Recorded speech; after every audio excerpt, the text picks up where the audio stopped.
Hi, Vanessa. How are you, Mark? You picked a great day to join me on Bourbon Street because You, can you freaking believe it?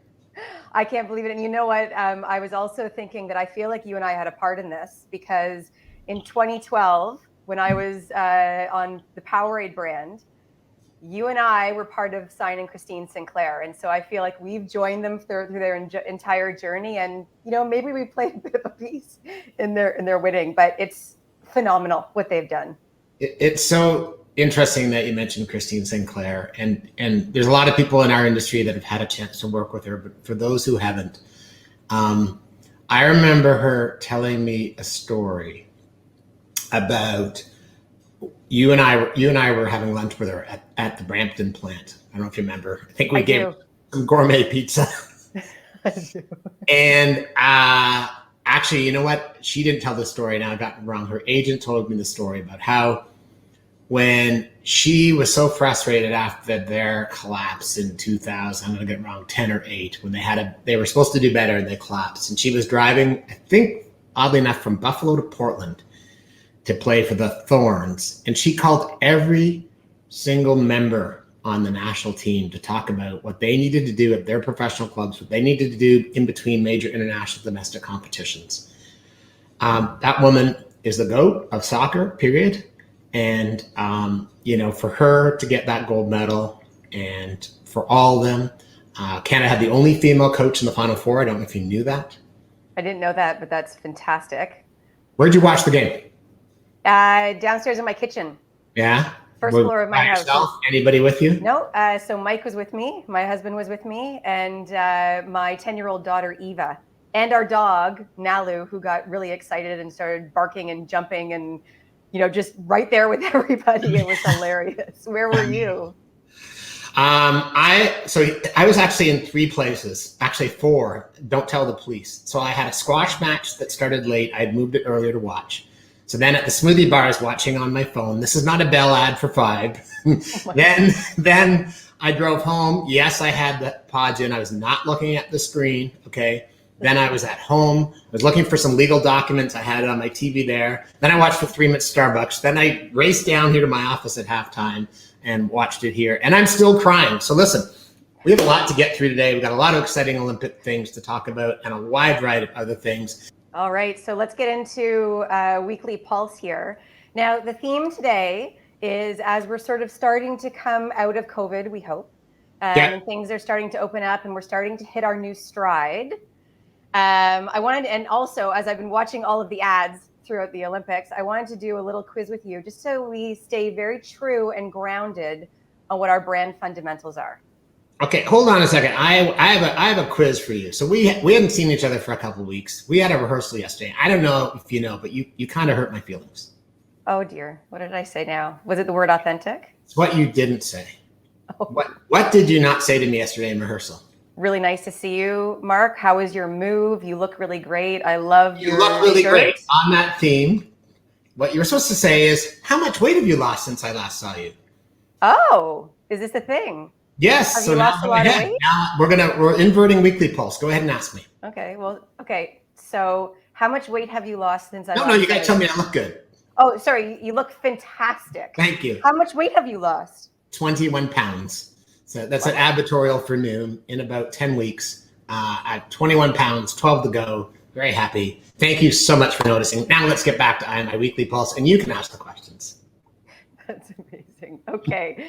So in terms of brand fundamentals, what is more important to people? A brand that they trust, or B, a brand that supports a cause they relate to? Brand I trust. Right? Oh, good. I was lucky to look at the red. Yes. Oh, red is wrong. Green is go. All right. We're never going to get the show. If you're watching, please order your lunch now. The show is going till 2 p.m. Go ahead. Okay. So what's more important to people, a brand that's socially conscious or is of quality? Quality. You're right. My God, you're really good at this. You know your brand fundamentals. Okay. So what's next? What's more important to people, a brand that my friends buy, so influence, there's a lot of talk about influence, or a brand that has a purpose I relate to? I'm going to go with purpose I relate to. Oh my God, You're good. You're good. There's a lot of talk about purpose right now, and that is definitely a fundamental one that's very surprising to people, actually. Okay, so let's go to the next one. What's more important to people? A brand I trust or a brand that has a purpose I relate to? Okay, so I am completely guessing here. I'm going to stick with purpose. You're wrong. Trust. So trust is paramount. Now, trust is paramount. Okay, good. Okay, so now we're going to go into, now you can actually see what the relative importance is. So the line along the center, that's purpose I relate to.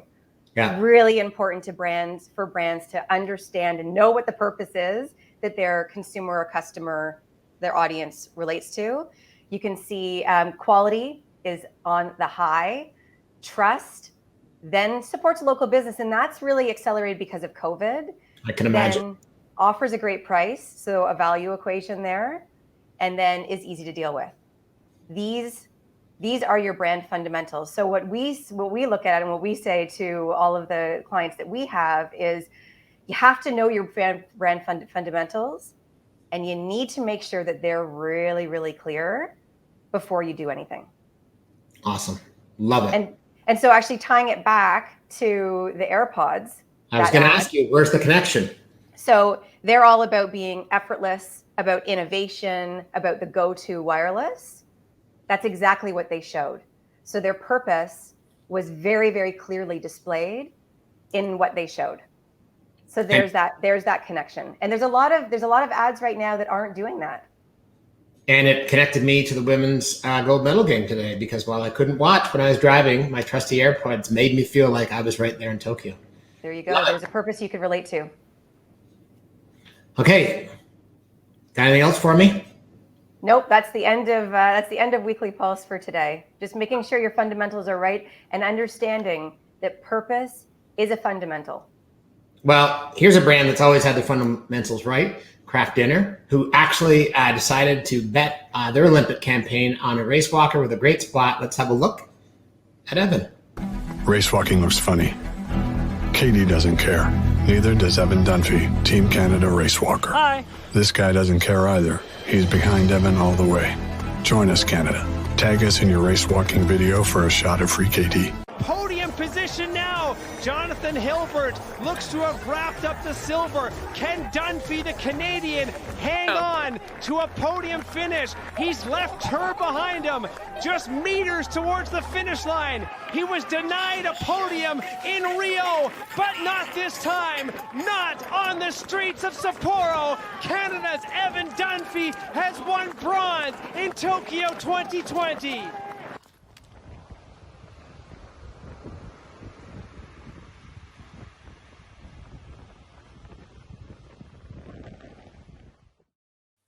You don't know how much I would pay to see you do that. Can I get a little race walking out of VT?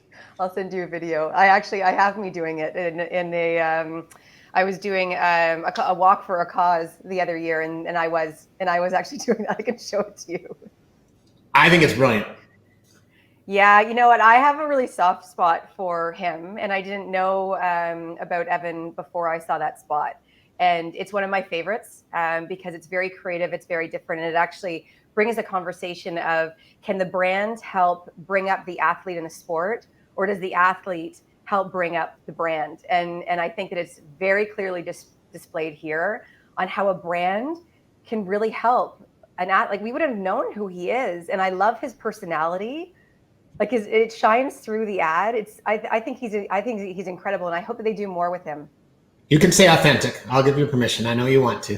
I want to say real. Real. I love it. It's amazing. Now, let's jump over to another spot that caught our eye from Canon and how they kind of view the Olympics, no pun intended.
So Vanessa, before you saw that ad, in 2 or 3 words, how would you describe to me the Canon brand?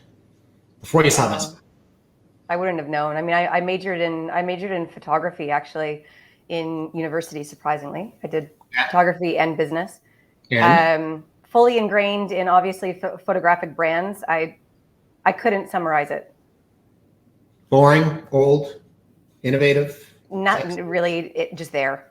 What about you? And after that ad? Oh, it's the framework of capturing life and capturing moments. I think what was brilliant was their twist on a picture says 1,000 words, right? Which is an image is 1,000 dreams. So I loved it. I thought that spot did a lot for their brand. And now we're going to do a little global summary of some brands and some of the things they're doing domestically around the world, from the UK, from India and Japan, of various Olympic sponsors. I want to hear your thoughts on these.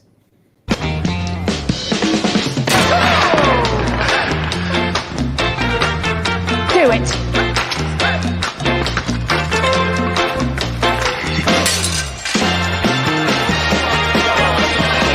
There is an easier way to support our athletes. Just play the National Lottery. When you play a little, you help our athletes a lot. Good luck. Thank you. The National Lottery. Your numbers make amazing happen. जब मैदान बंद हो गया तो घर मैदान बन गया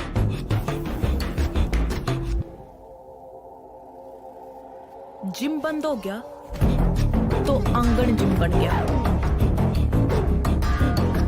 स्टेडियम बंद हो गया तो छत स्टेडियम बन गई दुनिया रुक गई लोगों ने पूछा इससे क्या होगा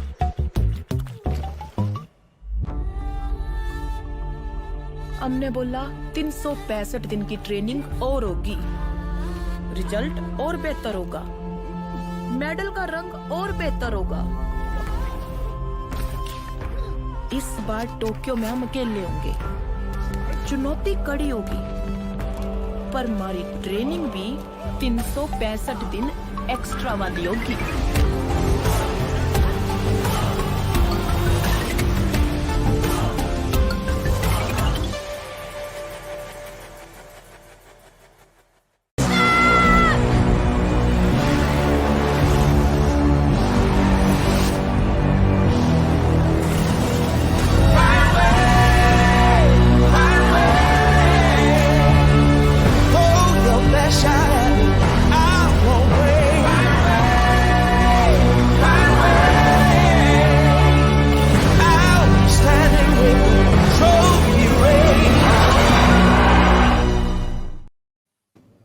And what are your thoughts? You've got a lottery, a steel company, and a global cosmetics brand. Okay, so here's what I was thinking as I wasn't looking at the subtitles. I was listening, and I was watching.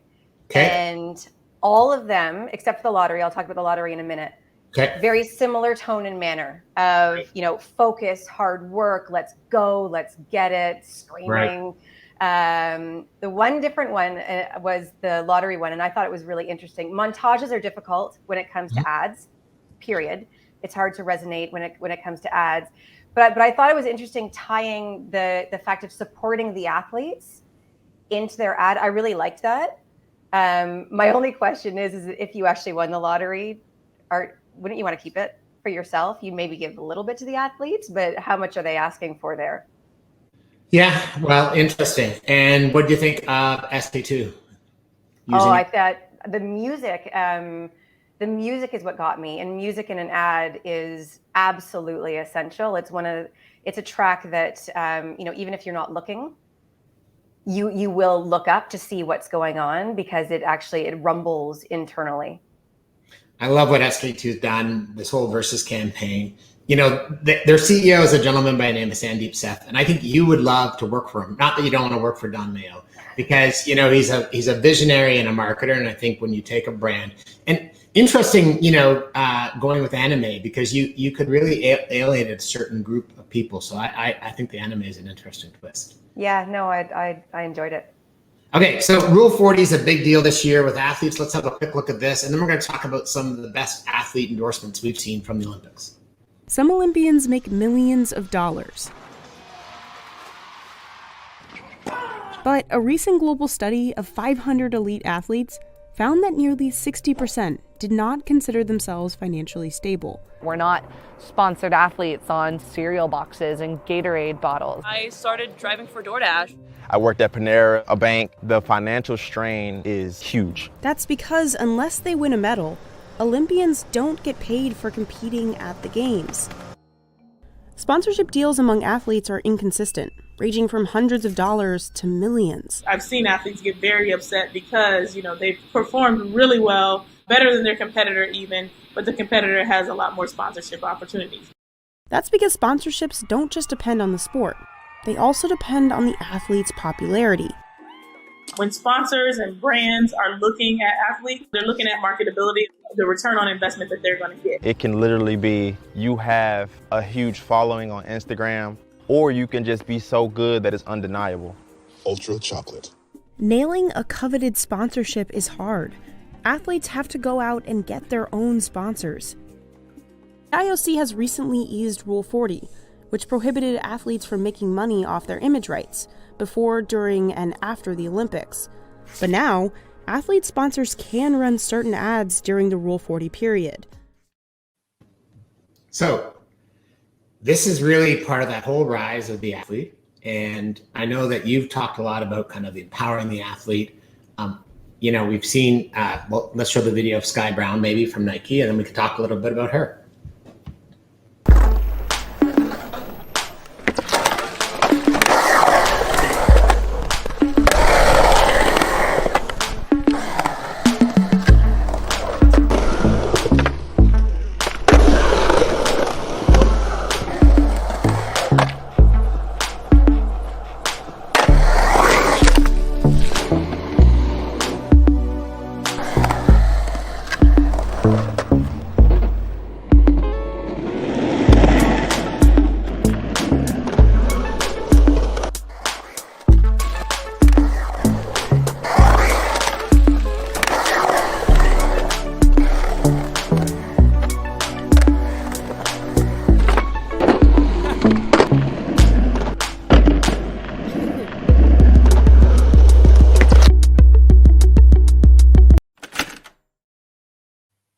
So you're a mom, you got any 13-year-olds at home with deals from Nike and Olympic medals? No. That's a lot of pressure. That's a lot of pressure for a young lady her age at this moment. But I mean, good for her. And sponsors, she's a sponsorship dream, basically. She's young in her career. She's cute. She has a following. She's quirky. She's real. There's so much going for her. She's a sponsor's dream. So we've started to see personalities. Rule 40 has obviously changed and opened up more opportunities. And one of the others that I loved is the passion of Caleb Dressel. I don't know, did you get a chance to watch some of the swimming? Yeah, I did. But let's have a quick look at Caleb Dressel and this whole connection that he has with Noble, an up and rising performance brand.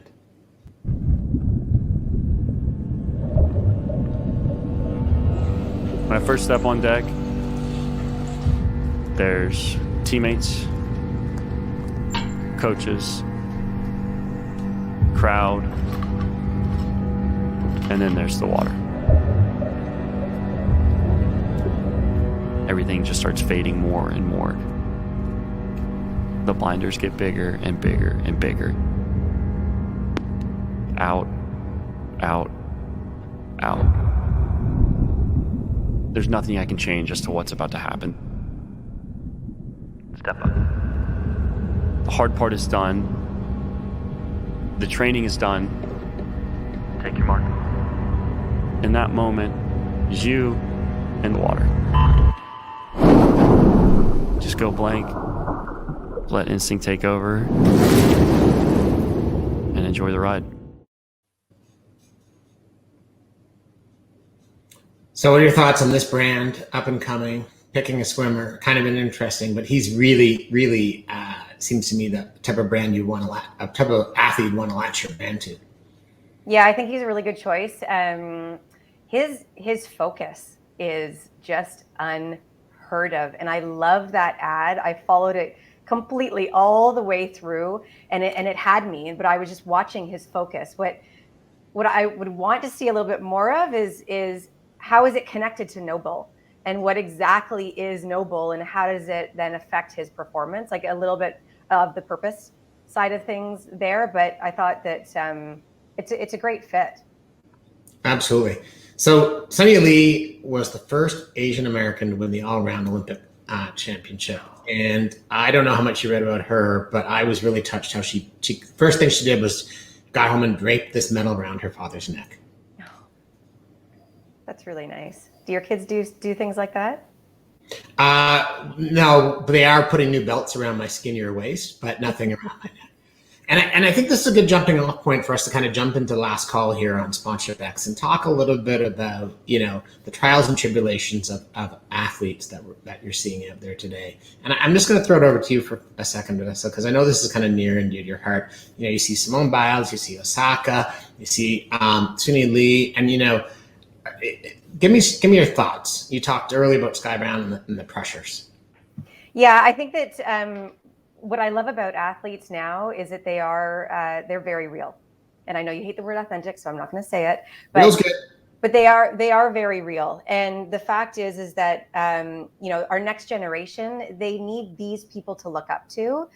And we've always looked up to people who are successful, or we think are successful, and we just think that they've got it all covered. But the fact of the matter is everybody's human. And I don't know if it's COVID that has done something to us, that it has, made us more real, more authentic, and more human, and been okay with that. But I love the fact that athletes are starting to show that and saying, it's okay. It's okay not to be okay. You can still persevere and focus and work hard, even if you're not okay. Well, and I think what's really interesting is this Olympics have seen some pretty interesting storylines. We're going to touch on one. The first transgender non-binary athlete to win a medal, Quinn from Canada. They just won gold this morning. Then you saw Timberi and Essa share the high jump gold medal. And then you saw the Belarusian athlete, Kristina Tismanova, I can't even say her name properly, it's Timosnovska, literally having to flee her own team for her safety. So on top of the Olympics, I love your thoughts on each of those situations. Maybe talk first about Quinn, first transgender non-binary athlete. What are your thoughts there? Yeah, I think, I just want to get to a place where it actually, it doesn't matter what your sexuality is, to be perfectly honest, but we do need the examples to help people feel more comfortable with the new world. And this is our world. This is being human. And so I think it's great that she talks out about it as well. I think it's really important right now. But again, let's get to a place where we don't have to do that often. Absolutely. And did you see the moment or a replay of the high jumpers, Tambrini and Barsham sharing? I did. And you know what? I cried. I'm jealous of their relationship, because I think that is the type of camaraderie and sportsmanship that we all want to see. And how amazing is it that they decided to share it, and they just love each other for it. And they've shared similar journeys. They both hurt their ankles. They both came to the Olympics. And so they're sharing all these moments together, and they've been together for a very long time. It shows how, you can live on very different parts of the world and in different societies and cultures, but you still can connect and be really close. I love it. Absolutely. And then the dark side of the Olympics, dealing with countries, the humanitarian issues. I mentioned the sprinter, Kristina from Belarus. She's been granted asylum to Poland. Pretty frightening. She's literally having to escape her own team. Yeah, it is frightening. I think the fact is that a lot of these things have gone on for a while, and in specific countries, and they've been swept underneath the rug.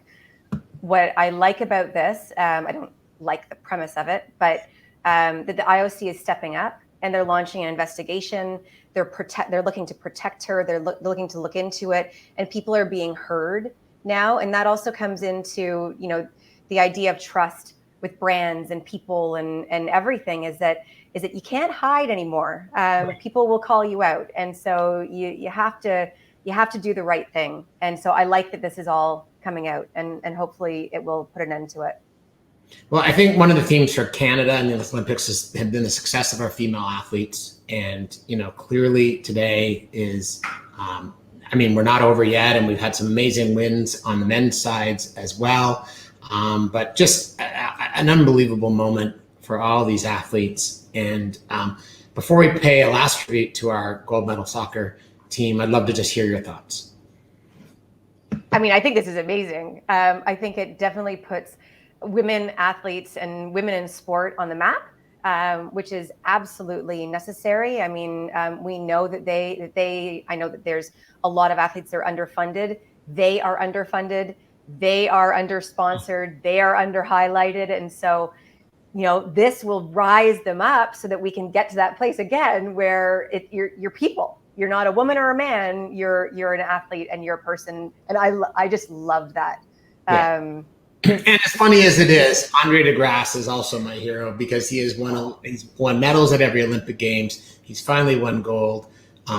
Everything I've heard from anybody's ever come in contact with this man has been stellar. So I want to thank you for joining me. We're going to close today with a tribute to Christine Sinclair, who you and I started talking about off the top, the GOAT.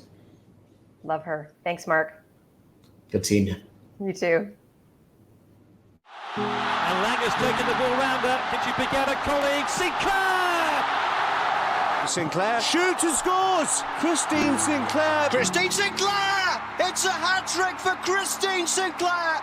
An incredible story for Canada. She's literally the greatest of all time, the greatest scorer of all time, men or women. You really recognize it when she walks in a room. You can feel her presence, you can feel her aura. Growing up, soccer was just a hobby. Canada look for a winner here. Maybe too early to say that, but it may well be. It is. It's headed in by Sinclair. For me as a kid playing soccer, success was just our team winning on the weekend. Sinclair's in here and scores. Unfortunately, you couldn't turn on your television and watch female soccer players play. I was just playing the sport out of the love of the game. The biggest moment happened during the 1999 World Cup, and I was like 14 at the time. And that's when I told myself that I was going to do this. This was going to be my future, that I was going to play in the next World Cup. Free kick knocked in by Kiss. It's in the box. Scores!